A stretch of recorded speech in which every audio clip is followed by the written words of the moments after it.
이혼 후 재정 관리를 어떻게 할 것인가?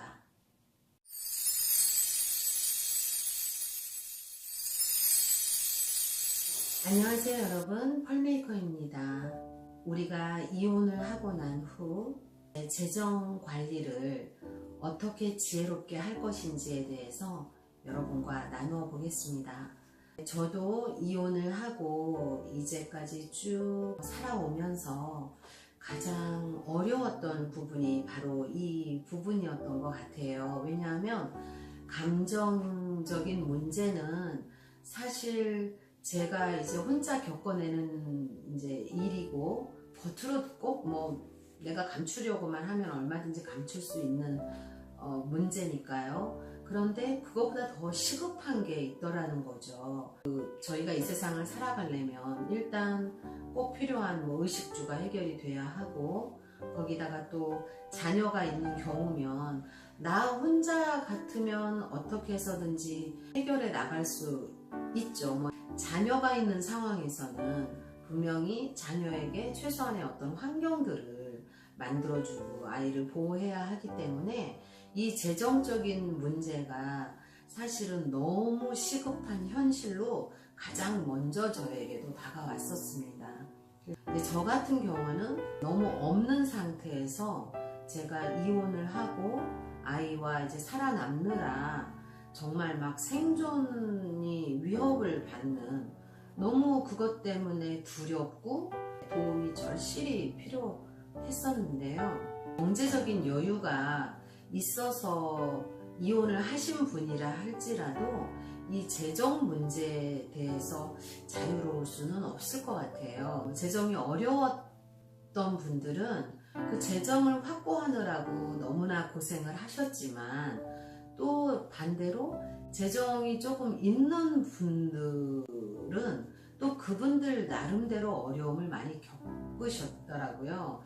그게 왜냐하면 이제 없으면 내가 이걸 확보하기 위해서 고생을 하지만, 있으면 있는 상태라도 직장이 있거나 이러면 사실 조금 이제 도움이 될 수는 있어요. 내가 원래 하던 직장 생활을 하면서 내 감정 잘 다스리고 어떤 시간들을 보내면서 내가 회복으로 나아갈 수가 있는데, 그게 아니고 이제 전업주부였는데 어떤 위자료를 받아서 이혼을 한 상태가 되면, 그리고 지금 당장 어떤 직업이나 이런 거를 구하는 어떤 게 잘 준비가 안 돼 있는 상황이 되면 있는 것에서 계속해서 지출이 나가다 보니까 그분들은 그분들 나름대로 또 굉장한 불안감을 느끼더라고요. 그럴 수밖에 이제 없는 게, 인컴은 없는데 계속해서 있는 거에서 이제 없어져 가니까 그것도 굉장히 큰 두려움의 대상이 되는 거는 사실이죠. 사실은 이게 가장 시급한 현실이기 때문에 우리가 이것을 외면할 수 없고, 또 감정이 너무 힘든 상황이기 때문에 사실은 또 이제 이런 시급한 현실이 또 더 크게, 더 부담스럽게 다가오는 것도 사실입니다. 재정을 가지고 있다 하더라도 이전에 결혼 생활에서 누리던 것에 대한 일부분이기 때문에 그것에 대한 마음도 굉장히 불안하고, 어쨌든 규모가 작아졌으니까요. 또 이제 어떤 폐단이 생기냐면, 이제 이혼을 하고 나서 재정적으로 좀 여유가 있는 분들이 쉽게 이제 빠지게 되는 경우인데요. 본인이 이제 이혼을 하고 또 주변에 이제 이혼을 했다는 게 알려지고 이렇게 되면 어떤 마음이 드느냐면, 나 괜찮아. 그리고 나는 결혼 생활할 때보다 지금이 더 좋아. 난 지금 더 잘 지내를 보여주고 싶어요. 일종의 허세인데요. 그러니까 이제 본인의 아픔을 이제 그런 걸로 이렇게 가면을 쓰는 거죠. 나는 괜찮아. 더 괜찮아. 아우, 나 그 결혼 끝내기를 잘했어. 이건 본인도 속이고 실제로 주위도 속이는 거죠. 그러면 이제 어떻게 되느냐면, 감정은 막 그렇게 막 날뛰는 상황에서 그게 이제 허세라는 어떤 걸로 포장이 된 상태에서 내가 지금 어떤 보유하고 있는 어떤 자산이 있으면 그것을 개념 없이 써버리게 된다는 거죠. 정신이 들었을 때는 너무 깜짝 놀라는 거죠. 어떻게 이런 지경이 되었지? 이제 외치는 상황이 온다는 거죠. 그러니까 그런 상황이 될 수도 있다라는 것도 염두에 두시고, 절대, 근데 그것도 결국은 감정이 본인을 속이고 부풀려서 그런 상황들이 와버렸기 때문에 이제 그 감정 조절을 잘해야 되는 거는 이때도 꼭 필요하다는 겁니다. 그런 것 같아요. 내가 어려운 이제 시간들을 통과하고 결국 전쟁 같은 이혼까지 해내다 보니까 본인에 대한 연민이 생깁니다. 내가 너무 고생했어. 나 이제 진짜 이 보상 심리가 극대화돼가지고 나에게 막 뭔가를 막 보상해주고 그러니까 막 분풀이 하듯이 그렇게 하고 싶은 마음이 아까 그 허세와 비슷하게 이제 그런 마음이 들어서, 사실은 이제 마음이 괴로운 상태인데 그래도 이제 재정 능력은 있어. 이렇다 보니까 그 괴로운 것을 어떤 그 재정의 힘을 빌려서 막 덮으려고 하다 보면 이제 낭비하게 되고, 이제 그게 시간이 어느 정도 지나서 조금 정신이 차려질 정도가 되면 후회되는 어떤 상황이 벌어져 있는 경우도 있을 수 있다는 것도 여러분이 꼭 염두에 두셔야 합니다. 그 다음에 또 하나는 그 반대의 경우인데요. 저처럼 그 경제적인 어려움을 이제 겪게 되는 경우에 어떻게 되느냐면, 돈의 노예가 돼버리는 것 같아요. 그러니까 실제로 내가 이 정도는 사실 쓸 수 있어요. 쓸 수 있는 게 분명한데 마음이 너무 위축되고 너무 두려움에 빠져 있어서 수전노처럼 돼버리는 거예요. 못 쓰는 거예요, 아무것도. 그러니까 꼭 써야 되는 경우가 있잖아요. 예를 들어서 뭐 어디 누구 친한 친구 뭐 결혼식이면 가서 뭐 축의금도 내고 해야 되는데 그런 것조차도 일체 못하게 되고, 하다못해 아이에게 뭐 이제 필요한 걸 해줘야 되는데 막 그런 것조차도 막 벌벌 떨면서 아끼게 되고, 그게 어떻게 되냐면 그 경우는 아까와는 반대 경우예요. 이거는 이제 너무나 그 심리적으로 위축이 되어버려 가지고 이제 돈에 눌려버린 거죠. 돈이 너무 큰 파워를 갖게 돼버린 거예요. 돈이라는 것에 너무 나의 많은 권리를 돈에게 줘버리다 보니까 정말 노예가 된 것처럼, 정말 수전노처럼 벌벌 떨면서 아무것도 못하게 되는, 막 최소한 모든 거를 막 다 줄이게 되고. 근데 그거에 대해서는 저도 사실 여러 번 제 자신이 그러는 거를 여러 번 느꼈던 적이 있어요.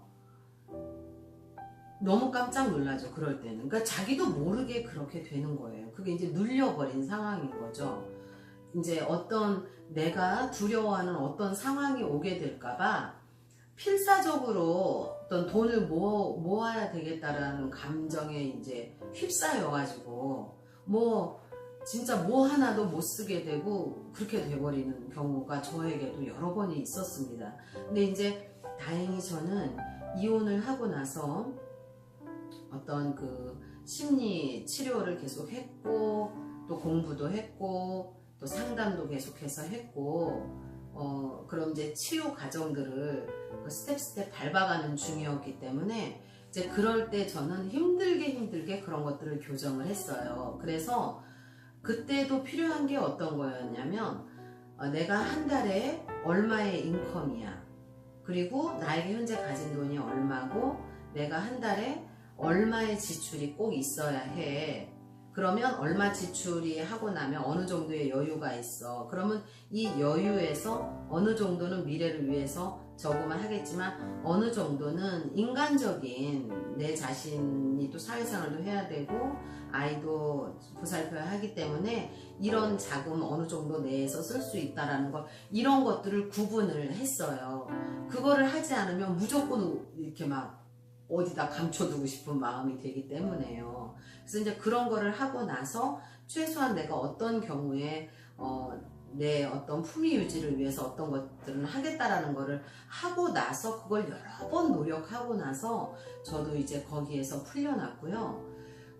거기에서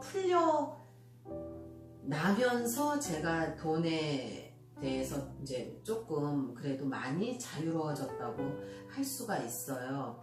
제가 지금 이렇게 돌이켜보면 제가 그거에 무의식적으로 매여 있을 때는 정말 노예였던 것 같아요.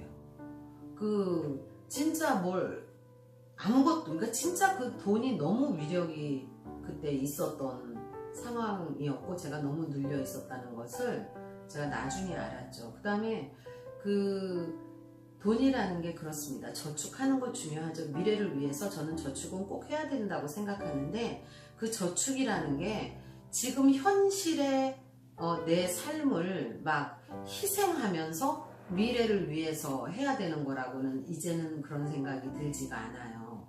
물론 미래를 위한 대비는 분명히 있어야 하지만, 또 이제 되도록이면 최대한 해야 하지만, 지금 내 삶도 굉장히 중요하기 때문에 내가 이 삶을 살아가는 데 있어서 꼭 써야 하는 돈들, 그런 것들은 내가 꼭 쓰리라 하고 이제 제 자신을 훈련을 많이 했습니다. 물론 그걸 쓸 수 없어서 못 쓰는 경우도 많이 있어요. 그렇지만 그때도 막 그거를 슬퍼하고 그런 게 아니라 그냥 그걸 담담하게 받아들이려고 훈련을 많이 했어요. 그냥 없으니까 지금은 못 써. 그러나 나중에 이게 생기면 그렇게 할 거야. 이제 이런 것들을 본인 자신을 잘 이렇게 보살피지 않으면 어느 쪽으로 휙휙 하고 치우치게 된다는 거죠. 그래서 항상 이게 이제 돈이라는 것은 저한테는 꼭 필요하지만 그게 내 인생 전체를 지배하지는 못하게 하기 위해서 아주 많이 저는 노력을 합니다. 저는 또 어릴 적에 상처 때문에 두려움이 굉장히 깊이 이제 깔려있는 사람이다 보니까 어떤 저금을 막 하고 싶어 해요. 미래를 대비하기 위해서. 그게 이제 불안에서 기인한 건데, 이제 그런 것들을 뛰어넘기 위해서 저는 지금도 굉장히 부단히 노력은 하고 있는 중입니다. 그러면 우리가 이거 어떻게 이겨낼 것인가? 8가지로 한번 정리를 해보았습니다. 자, 첫 번째는 일단 자신의 재정 상황을 정확하게 인식을 하시고요. 두 번째, 자신의 재정 상황에 맞는 삶을 계획을 하셔야 됩니다. 제가 조금 전에도 말씀을 드렸죠. 정확하게 내 상황을 알고 내가 저금할 것과 내가 현재 쓸 것들을 조금 이렇게 목표를 계획표를 짜시는 게 아주 중요하고요. 그 다음에 세밀하게 지출 한도를 정해서 또 이제 과소비나 또 아까 말씀드렸던 자린고비가 되지 않도록 하자. 그 다음에 네 번째는 자신이 감정적으로 어느 정도 안정이 되기 전까지요. 이건 이제 조금 여유가 있는 분들을 위해서 준비한 말씀인데요. 본인이 이제 이혼 후나 아니면은 이제 막 감정적으로 안정이 안 돼 있는 건 누구보다도 본인이 잘 알거든요. 그럴 때 항상 제 3자에게 또 이제 확인을 해보는 게 굉장히 중요합니다. 상담은 또 굉장히 좋은 방법이고요. 그럴 때는 이렇게 안정이 돼 있지 않을 때에는 어떠한 것도 새로운 계획을 세우지는 마시라고 말씀드리고 싶어요. 그리고 저는 개인적으로 재정이 여유가 있던 어디서 보조를 받을 수 있던 하더라도 일단 이혼 후에는 내가 아무것도 가진 게 없다라고 생각하고 어떻게 이제 몸을 움직여서 인컴을 만드시는 거를 추천드려요. 왜냐하면 시간이 많잖아요, 본인이. 그러면은 이제 막 여러 가지 감정에 휩싸일 확률이 굉장히 높아져요. 그런데 몸이 피곤하게 어떤 시간들을 보내는 상황 속에 놓이면 일단 너무 상황이 바쁘기 때문에 거기에 몰두하느라고 내 감정을 약간 놓아줄 수 있어요. 그리고 몸이 피곤하니까 밤에 잠을 잘 자게 된다는 거죠. 일단 여유가 있어도 일단 직업을 갖고 뭐래도 아르바이트라도 해보시고, 일단 사업이나 이런 거는 본인이 충분히 안정이 됐다고 생각이 됐을 때 그때 이제 알아보시는 거예요.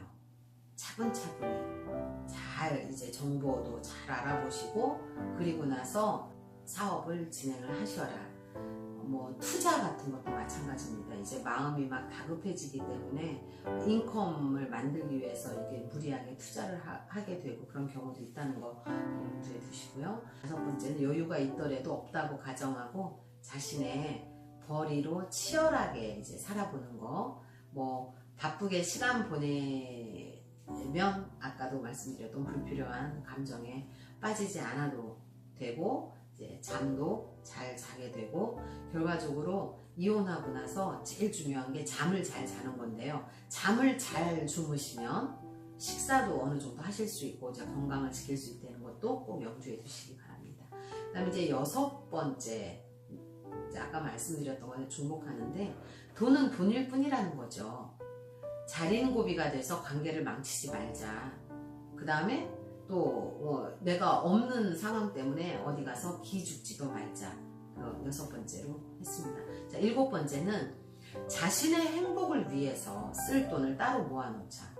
이거 굉장히 중요한데요. 이혼을 하고 나서 혼자가 되면 굉장히 조급한 마음이 되고 막 이제 자녀도 돌보고 막 이래야 되다 보니까 또 미래도 준비를 해야 되고 막 이러다 보니까 마음이 막 이제 막 위축이 돼서 한 푼도 아끼게 되고 뭐 이제 막 따뜻하게 살게 돼요. 근데 그러다 보면 자신을 계속 희생을 시키는 상황이 된다는 거죠. 근데 그런 상황으로 빠지지 않도록 여러분이 뭐 이제 이럴 수 있을 것 같아요. 저라면 그러고 싶어요. 1년에 한 번은 내가 여행을 가겠어. 뭐 해외여행도 좋고 국내 여행도 좋아. 뭐 며칠짜리 뭐 비용을 어느 정도로 쓰겠어 라고 해서 그 돈을 좀 월 얼마씩이라도 이렇게 떼어놓는 거죠. 본인의 행복을 위해서. 그래서 내가 그 해에는 뭘 했는지 생각이 안 나. 이게 나 그땐 정신없이 살았어 이게 아니라 나 그 힘든 상황에서도 내가 이거는 했어. 뭐 여행이라도 좋고 아니면 뭐 진짜 뭔가를 배워보신다든가 아니면 꼭 갖고 싶었던 뭘 뭐 하나 장만하신다든가 이렇게 자신의 행복을 위해서 쓸 돈 따로 모아놓자. 뭐 생활 때문에 내 자신의 행복을 전부 희생시키지는 말자. 예, 그렇게 말씀드리고 싶습니다. 그 다음에 이제 마지막 8번째는 내가 이제 더 좋은 어떤 인컴을 만들기 위해서 계속 노력을 해야 된다는 거죠. 그냥 내가 지금 직장을 다니고 있어. 근데 여기서 만족해서 이렇게 쭉 가는 것도 물론 안정적일 수 있죠. 그러나 내 자신의 발전을 위해서 계속해서 나에게 어느 정도의 투자를 하고 내 자신이 발전해 나갈 수 있도록 그런 노력은 하시는 게 필요하다고 생각을 합니다. 재정이라는 것이 뭐 적절하게 있는 게 가장 좋은 것 같아요. 너무 없으니까 그것도 너무 힘들었고 또 이제 많은 분들 돈에 대해서 걱정을 전혀 할 필요가 없는 분들은 의외로 그런 분들이 굉장히 그 감정의 힘든 거에서 오랫동안 벗어나지 못하는 경우를 봤어요. 너무 침잠해버리더라고요, 감정에. 이제 그러지 않도록 노력하셔야 된다는 것도 알아두시고 일단 재정 관리를 잘 하셔서 뭐 여유가 있으면 좋겠지만 없더라도 내가 없는 것 때문에 내 인생이 뭐 내 삶이 막 너무 짓밟히고 망가지지는 않도록 우리가 지혜롭게 이 재정을 잘 돌보는 여러분이 되시기를 바랍니다. 감사합니다.